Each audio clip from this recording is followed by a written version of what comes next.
And we're live. Hey, man. Good to see you again. Good to It's a see great you. Taylor Davis. So now this time we're not fighting over who pushes the live button, No, I pushed it. but I am going to push the intro button My right finger is on. now.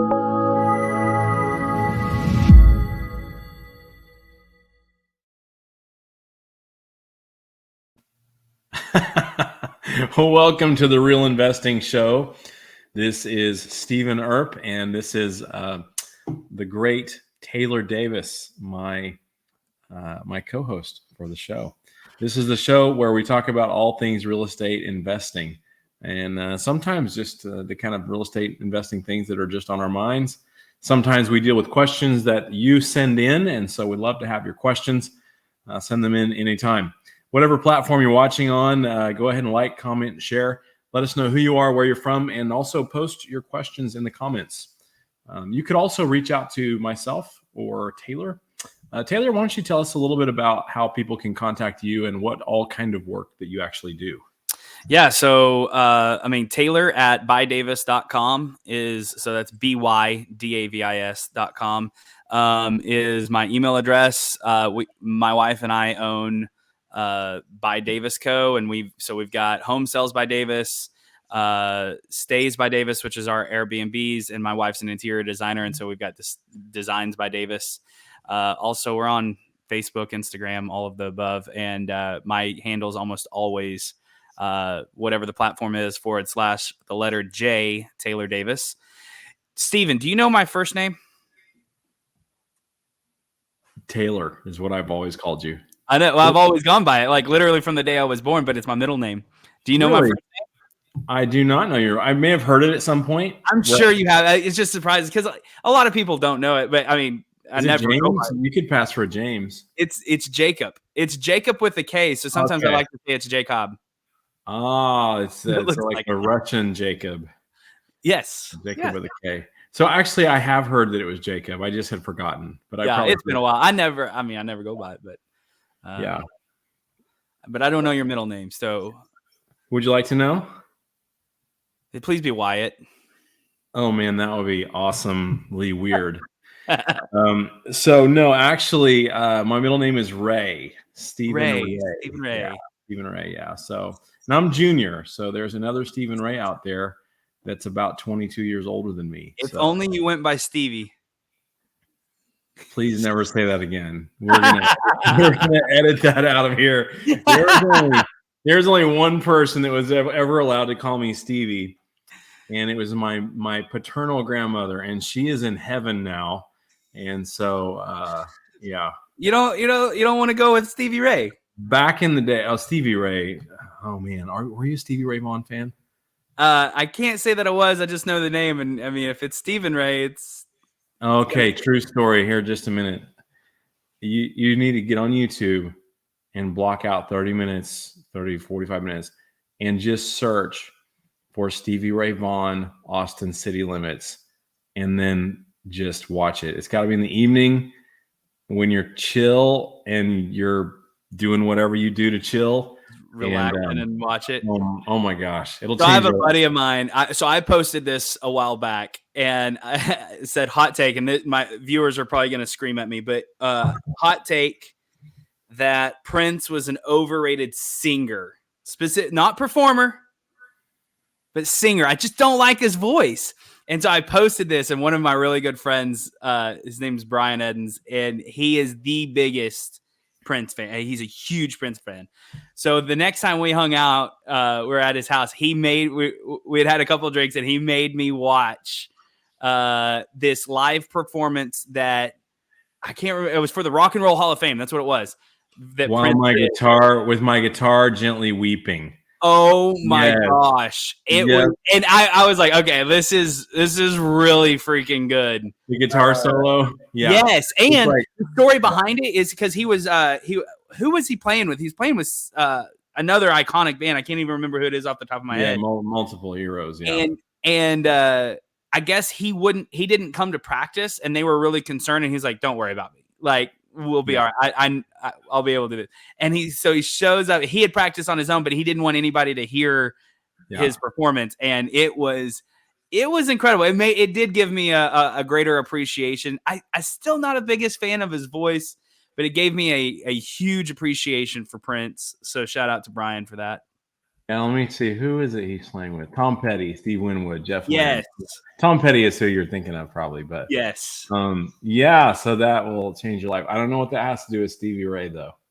Just we got down a You're thinking about people older than you that were musicians. No, it was well, you were talking about going and watching the YouTube video, and that's what I did. That's what he made me do. He pulled up I had a 30-minute lecture on why Prince is amazing.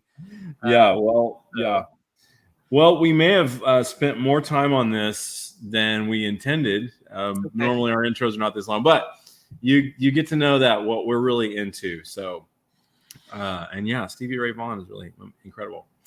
So we're going on to part 2. Yep. And why don't maybe you can recap our previous episode. Yeah, so we've had some listeners reach out, had some questions. We had one in particular that had a specific scenario where they inherited a property and they're buying it from the estate or have bought it from the estate and are turning this into their first rental, and had a lot of great questions. And these are questions that a lot of people have about their first rental. In fact, I would say a lot of these questions actually hold people back from buying their first rental. And that's what we want to address here. So we talked about a couple of tools to find and tenants now. And then we talked about just some basics on your first rental. And we're going to continue that conversation today. And we're going to jump into screening tenants. What does insurance look like? We covered maintenance in the last episode. Yeah. And so now we're going to jump into some of these more specific questions, and we've got a handful of specific questions. So here's the deal. If you have questions, let me rephrase that. If you have things that are holding you back from getting involved in real estate, usually what that is an unanswered question. So whatever that is that's holding you back, put it in a question form. And then let us talk, or say, hey, this thing is holding me back. Tell me why it shouldn't. And then let us talk about it, because other people just like you feel the same way. Yep, I agree. So let's jump in without further ado. This question, this is specifically directed at me. And he asked, do you have any preferred templates or applications, or rental applications or lease documents that are templates? So let me rephrase the question. What is the best way to get a good rental application?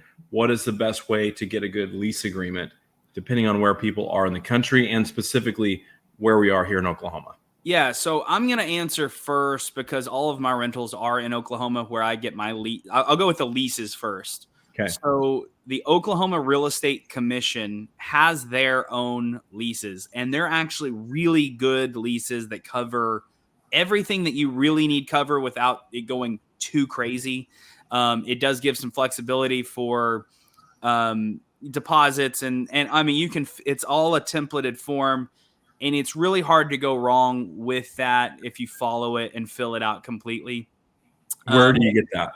So you go Google Oklahoma Real Estate Commission, but I think it's oklahomarealestatecommission.gov or something like that. Yeah. Just Google Oklahoma Real Estate Commission, and then they have a drop-down box. They have forms, and they have some for sales, and they have some for leases. And in the drop-down box for leases, and they have addendums that will cover you. So they'll have a lead-based paint form addendum if it was a house that was built before 1976.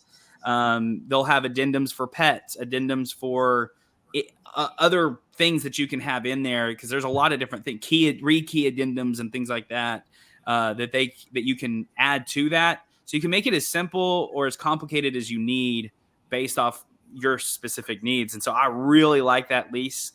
And almost every state out there, and to my knowledge, I mean, there may be some that don't, but most states out there are going to have forms like that the state provides that are in accordance with state law. I would look for those and then go from there. Okay. As far as applications go, what about you? You've used leases? What have you used? Yeah. So here's what I would say. I've always gotten my leases from other local investors, always, and I just use them as a template and change what I didn't like. So you can go wherever you are. Go to your local RIA, ask a couple of landlords, hey, what do you use for a lease? Do you mind sending me a copy? And they can maybe direct you to some things. So that's what I've done. I've just gotten them from other investors. And one of the things that I really like about this industry is, with very, very few exceptions, no one feels like you're in direct competition with them. right. Like, a lot of people share this kind of information. So if you start to network with other investors, because a lot of the times they want to provide value to you because you may have a deal that you pass on to them, or vice versa. So there's kind of this, it's a great industry. It's not as dog eat dog as you might think it is. A lot of people really do look out and help each other. Yeah. So that's how I've gotten them. So what about, so we've talked about where to get leases. What about rental applications? Good question. So I talked earlier about apartments.com. They have a rental application that you can go through. There are other companies that you can go through that will do a back. So one of my favorite things to do now is these third-party companies. And honestly, Stephen, I don't have them on the top of my head what they are, but if you Google them, you can find them. And there are companies that will do background checks. And so you can do an application and you never touch the money, because there's a lot of scams out there. There have been unscrupulous investors in the past that will put something up, underprice it, but then charge like $100 application fee and just collect all of these application fees. It's really wrong. Wow. And there's also scams that people will take a listing that's online and take the pictures and create it and generate money through that. It's sad, and it's taking it away from renters. So I don't like to touch money because I don't want people to think I'm doing that. So there are third-party websites that will charge that in order for them to fill out an application, the tenant has to pay the $35, $45, whatever it is, and it does a background check, and it'll do a criminal and a like a civil background check to see if they've had evictions. So it'll check for evictions and it'll check criminals. And here, the one that I've used, and I cannot remember the name, it checks all the surrounding states. So it checks 5 states for background criminal investigation, and then it checks for eviction history. Okay. So so then they pay them directly. It's a third party. The money never touches my hand, and I can't be accused of anything. Yeah, interesting. So that is, I mean, I just did a Google background checks for rentals. There's rentready.com. I don't know if that rings a bell. mysmartmove.com, turbotenant.com, myrental.com. It might be myrental.com. That sounds really familiar. Okay. mysmartmove.com. I don't know. I just check them all out, but those are, so you can actually use those to receive your applications. Yeah. So okay, I'm pulling up my rental. This looks really familiar. I think this is what it is. So it's a credit report and score, eviction history and address history, multi-state criminal, multi-state sex offender, and this is the one I've used, their safe rent score. So they kind of come up with a score that they'll base this tenant's likelihood of being a good tenant or a bad tenant. So which website is that you're using? myrental.com is the one I've used in the past. myrental.com? Yep. And you can set it up to where the people who are doing, so there's no cost to you. You just get the applications when they're done, and then you send potential applicants to that website. They pay that website directly. Cool. All right. Let's go on to the next question let's see. I just closed my document here. He was asking, can you tell me about any local lenders that specialize in investment properties and single family home rentals? And here's kind of my response instead, because what really needs to be known is more of a general idea. And jump in and help me, Taylor, if I'm missing some nuance to this. But if you're looking at conventional loans as your preferred method for funding at least your first 10 deals, you can get 10 single family rental properties or 10 duplexes or 10 triplexes or 10 quads. And you can get conventional loans on them. Conventional meaning that it's backed by the government in some way. That's the easiest. It's the best way to get the lowest interest rate. And so for your first 10 rentals, getting a conventional loan, if possible, would be the best. After that, you get into the arena of probably looking at local banks, talking to local credit unions, and things like that. And the other thing that I mentioned, and just for a little bit of background from this person who's asking these questions, he purchased a property out of an estate that belonged to his grandfather. And so he sent us these questions because he purchased it because he wanted to get involved in real estate investing. And this was a comfortable way for him to do that. And so my suggestion was that if it's possible, it's better to buy the property with either cash or some sort of creative financing and then refinance it into a long-term conventional funding if possible after he does whatever repairs he needs. And that keeps it cleaner. It's cheaper on your money, but that's not always possible to do that. It's just you're going to have more money in closing costs if you end up having to get a conventional loan and then later refinance it into a conventional loan. And so that's sort of my suggestion. So if you're looking at how do you finance rental properties, if you're dealing with fourplexes or below, try to get conventional loans on your first 10 deals. And after that, go to local banks, go to local credit unions, and see what you can do there. Anything to add to that, Taylor, or any nuance or corrections? Yeah. So I just want to give a little bit of clarity. So the biggest benefit to those first 10 loans, and they won't let you do more than 10. So that's why you're saying 10. And in my experience, the first 4 are fairly easy to get approved for. And then loans 5 through 10 become a little bit more, you have a higher threshold to get approved. But the benefit to those are they're a 15 or 30-year fixed rate mortgage. So if you go to a local bank and you're borrowing money, that's considered a commercial loan, right? Or a portfolio loan. You'll hear it either way. And usually the way those are structured is they're structured with they may be amortized over 15 to 20 years. So your payment looks the same as if it was a 15 to 20 year note, but they're only going to be a fixed rate for 3 to 5 years. And then after that 3 years or that 5 years, whichever you go with, the rates are going to adjust based off whatever the prime rate is. And we know right now that we're in a place where a lot of people are expecting interest rates to continue to climb. And so, I personally have a handful that are, I've got one property that's going to come up in the next 2.5 years. And I'm already kind of looking at it going, okay, like at what point is this break even? What do I need to make sure that do I need to try to restructure this further out? Like that sort of thing. So the benefit with a fixed rate is, what that payment's going to be for the entirety of the loan. Right. So, and related to, so based on that, if you're trying to get conventional loans on your first 10 deals, and based on that, you can work with just about any mortgage broker. However, my recommendation would be, when possible, find a mortgage broker that actually owns property. And I recommend the same thing when it comes to finding a real estate agent. If you're an investor and you want to buy rental property, deal with the real estate agent that actually buys rental property, not that sells rental property, but that buys it for themselves. They're going to understand, they're going to speak your language, and they're going to understand the needs.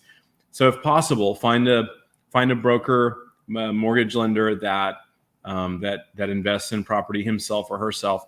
And in your area, you can, of course, get referrals, but you can maybe find them at the local RIA as well, Real Estate Investors Association. Now, I will say it's easier to find real estate agents that also are investors than it is to find mortgage brokers that also are investors. At least that's what I've seen. Have you experienced that, Taylor? I would agree with that. I've had a hard time finding brokers that invest in real estate themselves. And so in that case, you're just going to have to educate them over time on why you're doing it and what you're doing and things like that. And it's way easier to refinance the property into a conventional loan after you already own it. It's just way easier. And so if it's possible for you to pay cash for the deal, fix it up, and then refinance it into a long-term conventional loan, I find that to be much easier. Let me go into that real quick, because a lot of people aren't going to have that ability, right? Like, oh yeah, that's great if I have cash, but if I don't have cash, what do I do? Well, the downside to these 30-year fixed rates is they have a requirement for the condition of the property. So if you're buying a fixer-upper, it's not going to qualify for this conventional loan. You're going to have to do something different. So what you can do is, most local banks have this type of product. It's a rehab loan. So you can go in and buy a property. They will look at it. They'll appraise it on what it's going to be worth when you're done doing whatever you're going to do to it. You give them the list of the things you're going to do and the cost that's going to be, and you can get that from a contractor. And then what you're buying it for, and they'll lend based off of the whole amount. So they can actually give you some money for the actual rehab. And so you're putting money down as if you're borrowing in a traditional sense, but you're getting money for the rehab to be able to fix it up. Then when you're done with the rehab, then you can go, like you're saying, and go refinance this into a 30-year conventional mortgage or a 15-year conventional mortgage. Yeah, that's a good word. One other thing I mentioned, like possible creative ways to do it. I don't want to open up a can of, opportunities or whatever, but a couple of other things that I've done on deals. We have a deal right now where we got a good price on the deal, but we're helping the guy pay off some bills and some other things like that he needed in his in addition to the sale of his house. And what we did is we took over his house payments subject to the existing mortgage. He went ahead and deeded it over to us. We are temporarily paying on his mortgage until we get the rehab done. And so we're almost done with the rehab. We will spend about $40,000 on the rehab. And then at the end of that, we will refinance that. And then it'll end up with a conventional loan. So that's the kind of thing I'm talking about with trying to find a creative way to do it. If you can get the seller to do an owner finance temporarily, which if the house is a real mess, a lot of times they'll do that. A lot of times if you say, hey, can you owner finance this deal for me for the first 4 months? I need 4 months to get it fixed and ready. And then I will, and then I will get my own loan on it or something like that. That can happen too. And a lot of the times, actually, interesting enough, estates will oftentimes be willing to do that because they're not necessarily needing the money, or a lot of the times they don't need the money, and they're kind of expecting this kind of longer payout anyhow because going through probate can be an ordeal. So I've had a couple of times where with an estate, and I usually offer a couple different ways. Hey, here's my as is cash price, or I give you a better price if you carry payments for me for 6 months, like you're saying. And so a lot of the times they're like, yeah, we'll take a better price, and 6 months from now you can do it, and they'll carry that for you, and then you go and refinance it, like you said. So yeah, that's a good word. Anything else on lending? I think that covered the basics. Okay. We could go into subject 2. I think we can do a whole episode on subject 2 one day. Yeah, we can do that one sometime. Okay, next question. Let's talk about insurance. How do I need the question came in? This is my first. I'm just kidding. This is my first rental. This is my first rental. How do I handle insurance? And here's my suggestion on insurance. When we're talking about insurance, we're really talking about risk management. And the first thing I suggest is get set up with an LLC. You do not have to have an attorney to do that. In our state, you can set it up on your own. It costs just over $100. You fill out like 2 forms and you're done. All of the forms in our state are online, and it only costs like $100 or so. So my recommendation, number 1, get an LLC. Number 2 is get the least expensive, highest deductible insurance that you can get on a rental on a tenant occupied home. We anecdotally, or we connotatively call these a fire policy, right? Like that'll just, but it does not cost nearly as much as it does on your home that you live in. So what it's not going to cover. Here's what it's not going to cover. Some things you need to know when you put insurance on a rental property. Number 1 thing you need to know is it will not cover the contents of that property, because you are insuring your interest in the property, which is the structure itself. The contents belong to the tenant. They need to get renter's insurance to cover their contents. So if that house burns to the ground, your insurance will not cover their stuff at all. At least in our state, that's the way that works. So get as high a deductible as you can, low payment, as low of a payment as you can on your insurance. And the next thing I would say is, I recommend, if you have at least 2 or 3 or 4 rentals, or if you have a net worth of at least probably $1 million, a net worth in anything, which lots of people do, I recommend you get an umbrella liability policy, and that will cover all of them. Now, and you can get $1 million or $5 million for, golly, maybe a couple $100 a year, $300 a year, $200 a year, something like that. And it covers you. And then when you get sued because somebody hurt themselves on your property, their attorneys are paying for it. Right. The thing about it is, with the increased liability, and some insurance companies that insure a lot of rentals will offer you specific liability that will cover as an umbrella, and others will just offer you an umbrella of general liability. Either way, here's the benefit of having insurance. The benefit of having insurance is not that the insurance company is going to pay the claim, but the benefit of having insurance is when someone gets hurt on your property and they have to get an attorney involved, the insurance company will defend you and your interests without you even being involved. And I mean, that is a huge thing. Here's what happens when you insure a property and you have liability on a property. If somebody slips on the ice on the porch, breaks his or her leg, or worse, the insurance company, their financial interest is also your financial interest, and they are the experts at protecting your interests. And I've had that happen a number of times where I have a claim of some kind. The insurance company, they hire the attorneys and they take care of all of it. And so that's my recommendation on insurance. But anything to add to that, Taylor? Yeah, a couple of things to know that I would share with this is there's 2 types of insurance agents. There are captive insurance agents and there are independent insurance agents. Captive insurance agents are going to be insurance agents that work for a specific company, i.e. the State Farm or Allstate or Farmers. They work directly for those companies and only give insurance quotes from those companies. Yeah. Then you have independent agents, which can give you shop different rates. Right. In my experience, independent agents have been able to give me a cheaper product than captive agents. So I tend to like independent agents, and that's who I use.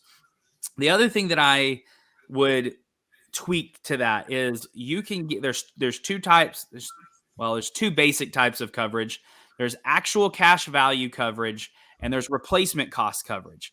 Mm-hmm. Actual cash value is if something is destroyed, they're going to pay you what that was worth. Mm-hmm. Replacement is they're going to replace what was there. And that's a really big difference. And in Oklahoma, I actually pay a little bit extra because of our storms that we have.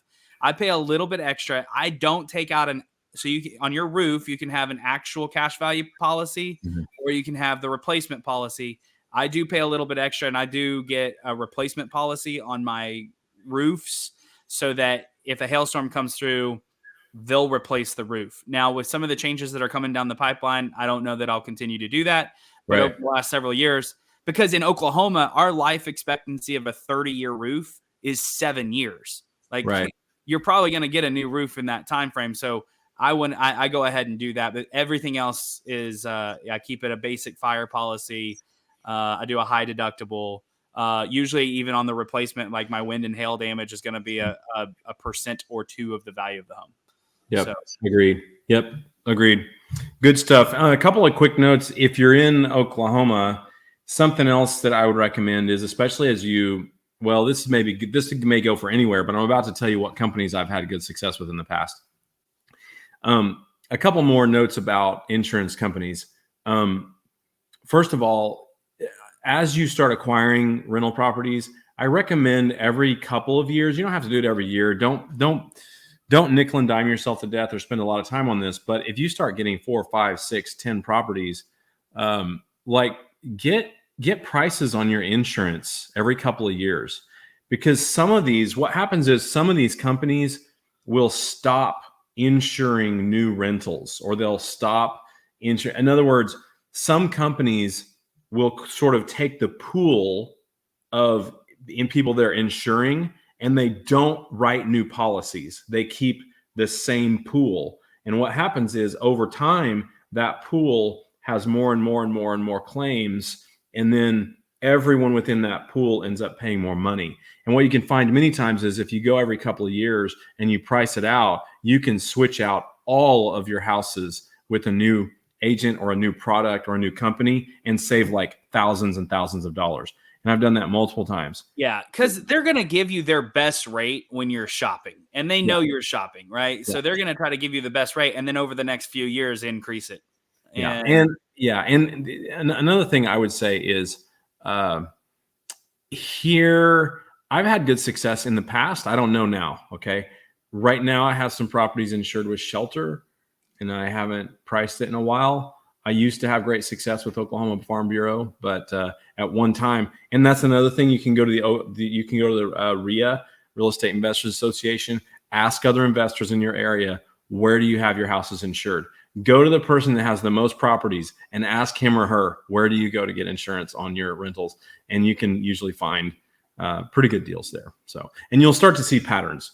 You'll start to see that, okay, the 4 or 5 biggest landlords in the area have insurance with these 4 or 5 people. And it's like, and that's it. And so anyway, I hope that's helpful. Let's see. All right. Hypothetically, okay, so question from a new landlord. If I turn this property over to a property manager, what should I know about that? So Taylor, what do you think about a brand new real estate investor turning over the property to a property manager? What are the positives, the negatives? What should you consider? How do you find a good one? Okay, let's unpack this. So I think first off, it's going to depend on your goals. Do you I think there's a lot of people that shouldn't, that manage their own property that really shouldn't. And I think that there are people that could manage their own property and choose not to. And so I think it depends on your goals. Like a long term, do you want a property manager? Do you want somebody that's handling all of this for you, or do you want to handle it? And so I know you kind of come from the school of thought of like on your first handful, do it so you know it, and then you know how to handle things, and then you can turn it over to somebody later if you want. Not everybody's in a profession that allows for that. You know, some people they don't have enough time on their hands to deal with it all. I would go and ask other landlords that use property managers and get references. Things that I want to look for is like, man, there's just property managers. It's just like any other professional. You don't know what you're going to get all the time. And so if you can get recommendations, that's going to be a really good way to do it. You have some that really look at the tenant as their client, and you have some that really look at the landlord as their client. Go with the one that looks as the landlord as their client, because they're going to care more about you and your positioning. And that ultimately aligns with your goals. You know, I want to know what does maintenance look like? How often do you typically have maintenance issues? Like if we go in and do this, because that can really eat into it. Like, do they have an in-house maintenance person that they're billing you hourly? Are they outsourcing to really expensive contractors? There's a big difference there on your bottom line. And, oftentimes you get what you pay for. And there's some that are going to, like, I'm all about trying to find the most value, but I feel like in most cases, really good property managers, they're not going to be a discount property manager. Because if you get a discount property manager, their goal is volume, not quality. It's quantity. and I want quality. So for me, I don't necessarily want to try to get someone down on their management price or look for somebody that's just going to be the cheapest, because they're taking care of a big asset for me that I want them to be care about. I also prefer when someone is pretty hyper local. The best property managers I've known are ones that really only service a small area, or they have a team of people that service different areas. So you've got somebody that really knows this area really well and is able to drive by and see if the lawn's been mowed. So, yeah, those are all good thoughts. Getting references I agree with that. Getting references. You alluded to this, but I do think it's valuable to try to manage your own property, the first couple of properties, just so you know what's involved in it. So you know what the application process is like. So you know what, because my perspective is that you're going to have to manage the manager anyway. And when I hire a property manager, I want them to use my applications. I want them to do it my way because I have preferences on how it's done. So my preference is that I do it for a while to know what it takes, so I know what my expectations are and things like that. So if I were buying properties out of town or something like that, I, definitely get referrals, definitely, and then I don't know how to assess this, but you just really have to trust your property manager really well. I mean, your property manager is going to be the most important person for you to get a good return on your rental property is your tenant. And your property manager is number two, because your property manager chooses your tenant.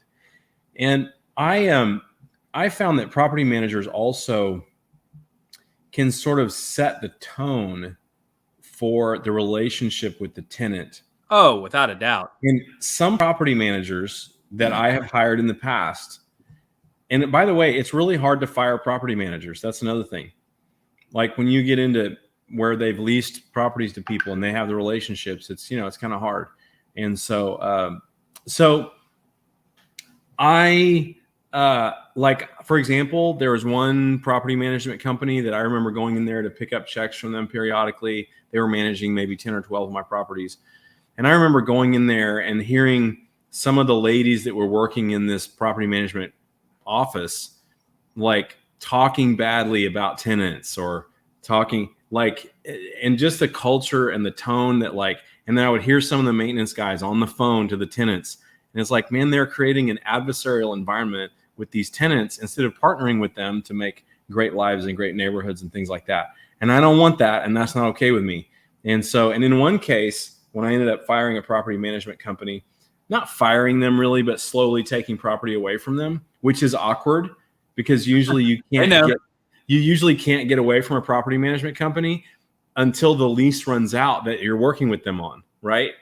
And so, anyway, I guess you could, but it might be hard. And so, I ended up going to court on a deal where the tenant was really angry because the property management company, they felt like they were unfair. All I did, I just drove over there. I made friends with the tenants myself and solved the deal, and we were able to pull it out of court. You see what I'm saying? It's just eyeball to eyeball with people. So those are just a few thoughts. I also if you get somebody that's just too nice, I don't like that, because I want somebody that's going to be nice and firm. You can be kind, yet you need to be firm, because professional. Yeah, because so many tenants will try to run over people or give excuses to things. And if you get somebody that's just too nice, they let things go too far. Yeah. You get somebody who's firm but kind. That was my grandma. She was sweet, but man, she had her way. It was going to be this. And that's kind of what I look for in a property manager, is somebody that's going to be firm. Also, a great property manager is actually going to save you a lot of money in other areas, because they're going to have great connections to an HVAC guy that's going to be half the cost of a normal heat and air guy, or a great roofer, or whatever it is that you need. They may have in-house maintenance where they're only charging you $20 an hour as opposed to paying a third party to come in who's going to charge a trip charge and all that. So that's true. So if I were going to hire a property manager, I would hire a manager that has a team, I would hire a manager that's overseeing lots of property, and they've been doing it for a long time. That one that has systems in place, and they're willing to use my application and things like that. So that's what I would do. So any other nuggets on property management, Taylor? I think that was a good basic. Yeah. I think we've covered. Yep. Well, that's all the questions we have and all the time we have for today. So please submit your questions, reach out to me, reach out to Taylor, follow us on all of the social channels, and like, comment, and share. Tell your friends to watch the Real Investing Show. And give us your thoughts on Stevie Ray versus Prince. I don't know how that came up, but let's throw it out there. If you prefer Stevie Ray or Prince, actually, that's actually hard for me. I'd probably have to go with Prince, but I think most people would. You should have to go. Before you say that, you better go watch Austin City Limits, Stevie Ray Vaughan. Buddy, come on. Okay, I'll do it. Have a great day. All right.